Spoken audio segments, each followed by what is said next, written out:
সকল আমাৰ যোৰহাট অঞ্চলৰ বিভিন্ন ক্ৰীড়া সংগঠক বৰেণ্য ব্যক্তিসকল মোৰ সকলো মৰমৰ ছাত্ৰ ছাত্ৰী আৰু খেলুৱৈসকল ৰাইজ সাংবাদিক বন্ধু বান্ধৱসকল আজি আমাৰ কাৰণে সুখ আৰু গৌৰৱৰ দিন আমি আজি আহি খেল মহাসংগ্ৰামৰ শেষ প্ৰতিযোগিতা জিলা ভিত্তিত আজি অনুৰোধ আমি আৰম্ভ কৰিবলৈ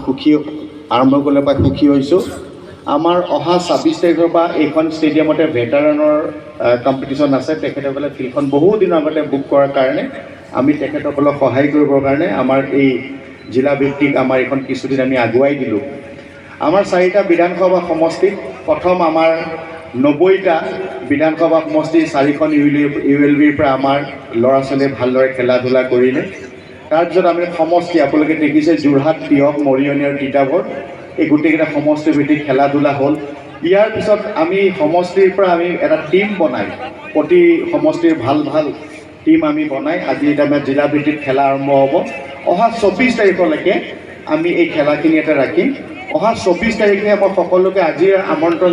নিমন্ত্ৰণ জনালোঁ 4টা বজাত আমি বৰ্ণাঢ্য কাৰ্যসূচীৰে আমি খেল সমাপনৰ কাৰ্যসূচী কৰিম সেইদিনাখন 19 বছৰ অনুৰ্ধৰ ফুটবল খেলৰ ফাইনেলখন হ'ব আৰু নৈশ লোকত হ'ব আমি কিছু কাৰ্যসূচী আমি ৰাখিছোঁ আমি চেষ্টা কৰিম অলপ আকৰ্ষণীয় আমি কাৰ্যসূচী আমি ৰাখিবলৈ চেষ্টা কৰিম আমি আশা কৰিছোঁ যোৰহাট আমাৰ জিলাৰ বিভিন্ন অঞ্চলত যি ক্ৰীড়া সংগঠক আৰু খেলুৱৈসকলে গোটেইখিনি ইয়াত আহি তেখেতসকলে উপভোগ কৰিব ইয়াৰ পিছত অসমৰ 5 ঠাইত ষ্টেট লেভেলত খেলা হ'ব এঠাইত খো-খো হ'ব এঠাইত ফুটবল হ'ব ভলীবল হ'ব এঠাইত এথলেটিক্স হ'ব মই খেলুৱৈসকলক এটা কথা কৈছোঁ যি ফুটবল খেল খেলিব তেওঁ কিন্তু ষ্টেট লেভেলত এথলেটিক্সলৈ আহিব তেওঁ নোৱাৰিব কাৰণ 5টা বেলেগ ভেন্যুত হ'ব সেই গোটেইখিনি আমাৰ যিসকল এডমিনিষ্ট্ৰেশ্যনত শিক্ষাৰ মানুহ আছে DSO গোটেইখিনি চাই ল'ব ফুটবল টিমটো হয়তো কাৰ্বি আংলঙত হ'ব ভলীবল টিমটো হয়তো ডিব্ৰুগড়ত হ'ব এথলেটিক্সখিনি হয়তো